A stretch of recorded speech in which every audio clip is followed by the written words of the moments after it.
마가복음 15장 33절에서 37절입니다. 마가복음 15장 33절에서 37절 함께 읽겠습니다. 제 6시가 되매 온 땅에 어둠이 임하여 제 9시까지 계속하더니 제 9시에 예수께서 크게 소리 지르되 엘리 엘리 라마 사박다니 하시니 이를 번역하면 나의 하나님 어찌하여 나를 버리셨나이까 하는 뜻이라. 곁에 섰던 자 중 어떤 이들이 듣고 이르되 보라 엘리야를 부른다 하고 한 사람이 달려가서 해면에 신 포도주를 적시어 갈대에 꿰어 마시게 하고 이르되 가만두라 엘리야가 와서 그를 내려주나 보자 하더라. 예수께서 큰 소리를 지르시고 숨지시니라. 이에 엘리 엘리 라마 사박다니입니다. 엘리 엘리 라마 사박다니. 뜻이 나의 하나님 어찌하여 나를 버리셨나이까, 이런 뜻이에요. 예수님이 왜 이런 말씀을 하셨을까? 이런 말씀을 왜 하셨을까? 이 말씀을 하셨기 때문에 우리가 지금 예수님의 십자가의 의미가 무엇인지를 알게 되는 거예요. 이 말씀 없었으면은 2000년 동안 신학자들이 엄청 헤맸을 거예요. 아주 마태, 마가, 누가 이 공관복음서들 이 말씀을 여기다 딱 집어넣어서 시편 22편을 보게 했단 말이에요. 시편 22편을. 그러니까 이 말씀은 시편 22편에 나오는 구절을 예수님이 그대로 하신 거예요. 그러면 왜 이 말씀을 하셨는지를 알려면 시편 22편을 이해를 하면 되겠죠. 그죠? 그러니까 우리 맨날 이랬죠. 어떻게 예수님이 하나님의 아들이신데 나의 하나님 어찌하여 나를 버리셨나이까, 어떻게 그렇게 얘기를 하실까, 막 그런 식으로 생각하잖아요. 그런 시험도 들고 막 그런단 말이에요. 그러면 그렇게 싫으셨던 걸 억지로 하셨나? 이제 그런 게 아니라 이 질문을 던져서 그 답을 보게 하는 장치예요. 질문을 던져서 답을 보게 하는 장치. 자, 그런데 굉장히 중요한 압축된 이 설정들이, 신학적 설정들이 굉장히 많이 들어가 있어요. 지금 우리가 읽는 이 구절. 성경이 그래서 한 절 가지고 몇 시간 하는 거예요. 여기에 중요한 신학적 압축된 설정들이 뭐가 있냐. 예수님 제3시에 못 박았다 그러죠. 자, 시간의 은유가 되게 중요합니다. 시간의 설정이 제3시에 못 박고, 그 다음에 제6시가 되니까 온 땅에 어두움이 임하고 9시까지 계속되더라. 그거 예수님이 숨을 엘리 엘리 라마 사박다니 부르짖으시고, 그리고 큰 소리로 부르짖으신 다음에 숨지시죠. 그때가 9시라고 딱 표현되어 있어요. 제3시, 제6시, 제9시 이 시간을 설정을 해놔요. 자, 이게 왜 했을까요? 왜 했냐? 다니엘서 6장을 보게 되면 다니엘이 자기 집에서 창문에 예루살렘을 향하여 나 있는 곳을 향해서 3번 절하면서 기도를 해요. 그게 눈치로 아는 거예요. 제3시, 제6시, 제9시예요. 왜 그 시간에 기도를 할까? 출애굽기 29장에 보면 하나님 앞에 번제를 드리라 그래. 매일 번제, 상번제라 그래가지고 항상 하나님께 번제를 드리게 해요. 번제를 드리는데 아침에 한 번, 저녁에 한 번. 그 아침이 제3시, 제3시에 한 번 드리고 제9시에 한 번 드려요. 그러니까 번제는 뭐냐면 완전히 홀라당 태우는 거예요. 전체를 다 태워서 연기가 돼가지고 하나님께 드리는 거예요. 그러니까 완전한 속죄, 완전한 희생 제물로 드려지는 게 이 상번제예요. 상번제. 그거를 아침에 3시가 어떻게 아침인가 그러지 마세요. 9시입니다. 9시. 이것도 한참 얘기해야 돼요. 태양력, 태음력 얘기하면은 또 한참 걸려요.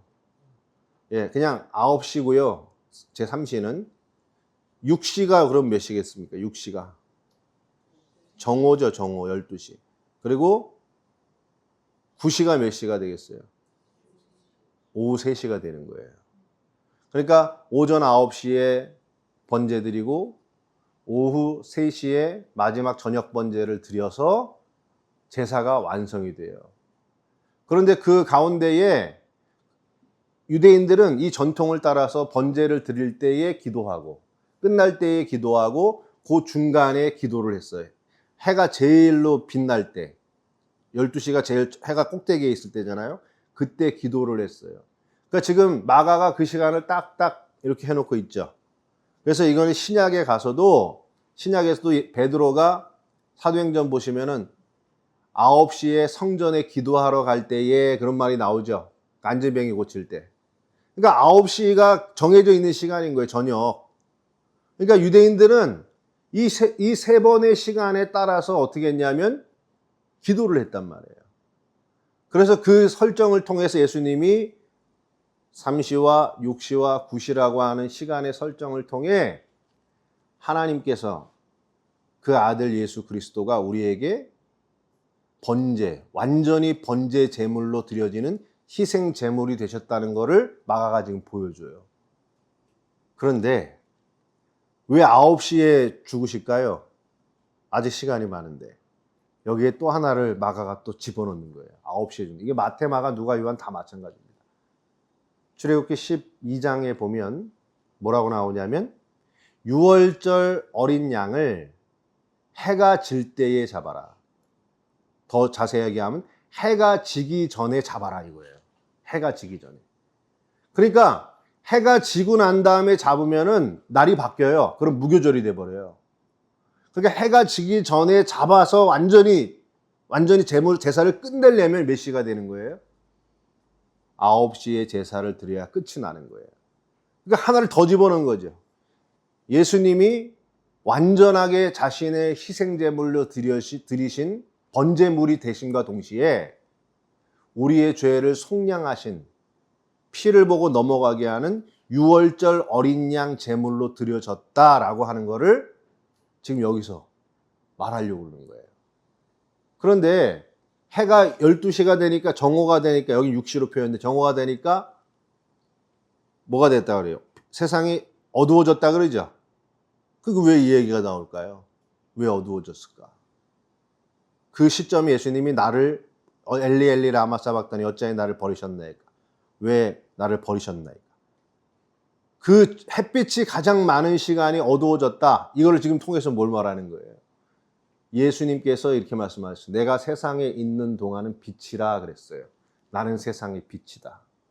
즉, 이 세상에 빛이 밝게 빛나는 이 빛이 저 태양에서 빛나는 빛 때문에 세상에 빛이 있는 게 아니라 빛으로 오신 그리스도께서 오셨기 때문에 세상에 빛이 있다 이거예요. 그런데 그 그리스도께서 버림받고 죽으시면 어떻게 되느냐? 세상은 빛이 없는 것이다. 그러니까 눈에 보이는 빛이 없어진 어두움을 통해서 바로 진정한 세상의 빛으로 오신 분은 그리스도이시다. 그 그리스도께서 버림을 받으시는 심판으로 버림을 받으시는 그 순간이 세상에 어둠이 임하는 때다. 지금 그걸 얘기하는 거예요. 이게 참 은혜롭죠. 그러니까 여러분, 여러분의 삶의 빛이 누구냐 이거예요. 빛. 성경 우리에게 얘기하는 거예요. 우리의 빛은 예수 그리스도다. 예수 그리스도가 없으면은 이 세상에 빛은 없는 것이다. 그분은 우리의 메시아이시다. 우리의 유일한 빛이시다. 그런데 그 빛이신 분이 자신을 완전히 희생제물로 드리셨고 그분이 6월절 어린 양 속죄 제물이 되어 우리 죄를 구속하셨다. 지금 그 얘기를 집어넣어요. 그런데 재미있는 설정이 나와요. 곁에 섰던 자 중 어떤 이들이 듣고 엘리 엘리 라마 사박다니 하니까 이르되 보라 엘리야를 부른다 이렇게 얘기해요. 엘리야를 부른다. 지금 예수님은 엘리 그랬죠. 엘리하고 엘리야하고 비슷하죠. 그러니까 뭐로 듣고 있는 거예요 지금? 엘리야로 듣고 있는 거예요. 엘리야로. 하나님께서 그리스도를 통해서 우리의 메시아를 지금 그대로 지금 완벽하게 드러내고 있는 장면에 군중들은 지금 뭐 하고 있느냐? 무지. 영적인 무지 속에 있는 거예요. 그러니까 엘리로 듣는 거예요. 왜? 메시아가 오려면은 엘리야가 먼저 와야 된다 그랬거든요. 그러니까 엘리야가 와서 저 십자가에 달린 이를 내려주면은 메시아가 오고 종말이 올 것이다. 이런 무지 속에 있는 거예요. 그러니까 엘리야가 와서 그를 내려주나 보자. 지금 메시아의 정체를 완전하게 드러냈음에도 불구하고 군중들은 여전히 메시아를 모르고 있는 그 상태. 지금 이 설정 속에 예수님이 질문을 던지시는 거예요. 엘리 엘리 라마 사박다니. 나의 하나님 어찌하여 나를 버리셨나이까. 어찌하여 세상에 비치신 나를 버리셔서 세상의 어둠 속에 있게 하셨나이까. 어찌하여 삼시와 구시에 완전한 희생제물로 나를 바치시나이까. 어찌하여 나를 유월절 제물로서 희생제물로 받으십니까? 그게 시편 22편이에요. 뭐냐? 거기에 지금 시편 22편에 15장에 나오는 모든 장면들이 다 나와요. 예수님 옷을 제비 뽑죠. 예수님을 손과 발을 찌르죠. 조롱하고 핍박하죠. 그죠?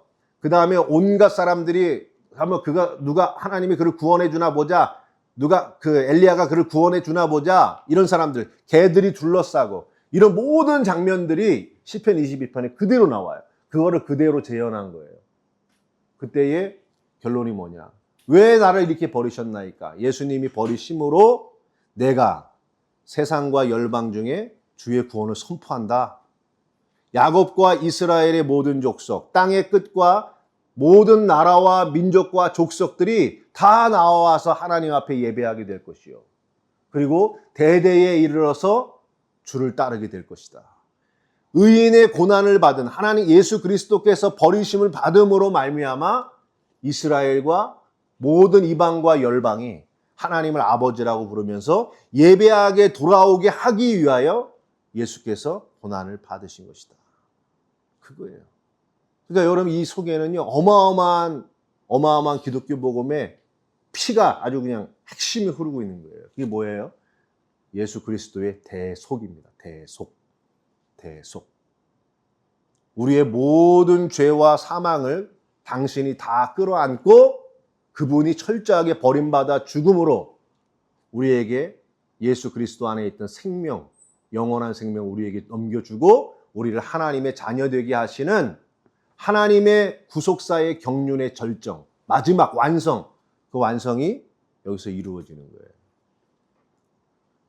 이 설명하기도 힘들어요. 이렇게 설명하면 뭐예요? 핵심은 하나예요. 예수 그리스도께서 바로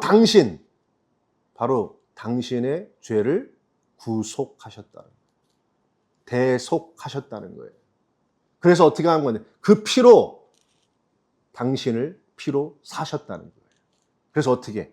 하나님의 자녀가 되게 해서 하나님을 영원히 예배할 수 있는, 하나님과 영원히 교통할 수 있는 영원한 생명을 우리에게 허락해 주셨다는 거예요.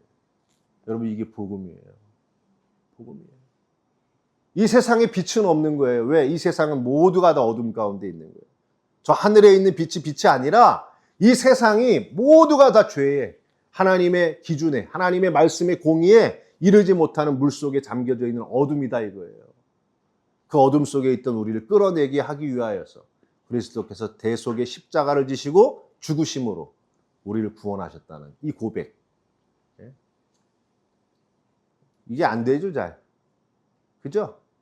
이게 안 되니까 이게 안 되는 거예요. 일반 인간이 얼마나 어리석습니까? 죽음 예수 믿지 못하니까 죽음 그런 게 어디 있어? 죽으면 끝이지 뭐. 그리고 그냥 가든가. 신이 있다면은 있을 수도 뭐 이것도 있고 저것도 있고 믿으면은 다 뭐 착한 일 하면 구원 받겠지. 다 그런 거예요. 진정으로 인간, 나라고 하는 존재가 죄 속에 있다는 걸 보지 못하는 거예요. 그 어떤 존재도 죄라고 하는 어둠을 뚫고 나가서 빛을 보인 존재가 없다는 거를 모르니까 비슷한 인간들끼리 비교하면서 그 중에 하나가 예수이고 부처고 뭐고 이렇게 하고 있는 거예요. 여러분 세상의 빛은 오직 예수 그리스도입니다. 우리의 죄를 구속하신 분은 예수 그리스도. 그 그리스도가 여러분을 구속하신 줄을 믿으시기 바랍니다. 기도하겠습니다. 하나님, 십자가에서 보여주시는 이 많은 이야기들, 그 이야기들 하나하나가 예수님이 나의 구세주이시고 나의 주님이시고 나를 대속하신 그리스도임을 보여주기 위한 것인 줄로 믿습니다. 그 메시지 앞에 철저하게 내려놓고 예수 그리스도를 나의 구세주로 받아들이는 저희들 되게 하여 주옵소서. 예수님의 이름으로 기도했습니다. 아멘.